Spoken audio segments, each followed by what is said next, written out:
আজকে তোমরা আমাকে কমেন্ট করে জানিও তো পোলাওয়ের সাথে মটন কষা খেতে কার কার কতটা ভালো লাগে। যাই হোক, আজকে আমাদের দুপুরের মেনু ছিল মটন আর সাথে পোলাও। মটনটা ধুয়ে নিয়ে আদা বাটা, রসুন বাটা, হলুদ, পরিমাণ মতো নুন আর সর্ষের তেল দিয়ে ভালো করে মেখে নিয়েছিলাম। মাখার পরে একটু পেঁয়াজ কুচি দিয়ে মটনটা আরও ভালো করে মেখে নিয়ে কিছুক্ষণের জন্য ঢেকে রেখে দিয়েছিলাম।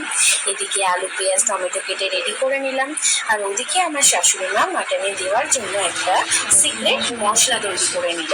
এই সিক্রেট মশলাতে কি কি আছে তোমরা যদি জানতে চাও আমাকে বলো, আমি তোমাদেরকে জানিয়ে দেবো।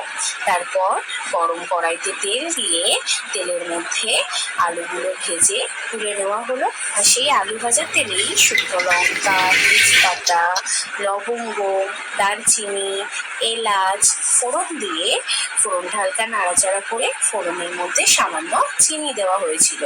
তারপর চিনিটাও হালকা নেড়ে নিয়ে পেঁয়াজ কুচি দেওয়া হলো।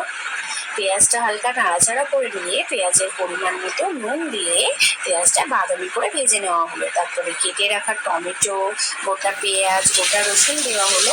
টমেটোটার কাঁচা গন্ধটা চলে গেলে আদা বাটা, রসুন বাটা, সামান্য জল দিয়ে মশলাটা ভালো করে কষে নেওয়া হলো।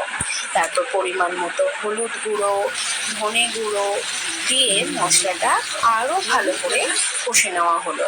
মশলাটা কষা হয়ে গেলে মেখে রাখা মাটনটা মশলাটার মধ্যে ঢেলে দেওয়া হলো। এবারে চলবে মাটন কষার পালা। মাটনটা তো অনেকক্ষণ ধরে কষতে হয়। তারপরে মাটন কষতে কষতে ওপর দিয়ে একটু কাশ্মীরি লঙ্কার গুঁড়ো দেওয়া হলো। মাটনটা কষার সময় একটু ঢেকে রেখে দিয়েছিলাম। তারপর একটু মিট মশলা আর একটু জয়িত্রী গুঁড়ো দিয়ে মাটনটা ভালো করে কষে নিলাম। মাটনটা যখন কষা হয়ে গেল, যখন দেখলাম তেল ছেড়ে ছেড়ে এসছে, সেটাকে প্রেশার কুকারের মধ্যে দিয়ে 3-4টে সিটি মেরে নিলাম। 3-4টে সিটি মেরে নিলাম। আমরা তো যতটা যেরকম নরম খাবো, যেরকম মাংসটা খাবো সেই অনুযায়ী আমরা সিটি দিয়েছিলাম। তোমরা যেরকমভাবে খেতে চাও তোমরা সেই অনুযায়ী সিটিটা মেরে নেবে।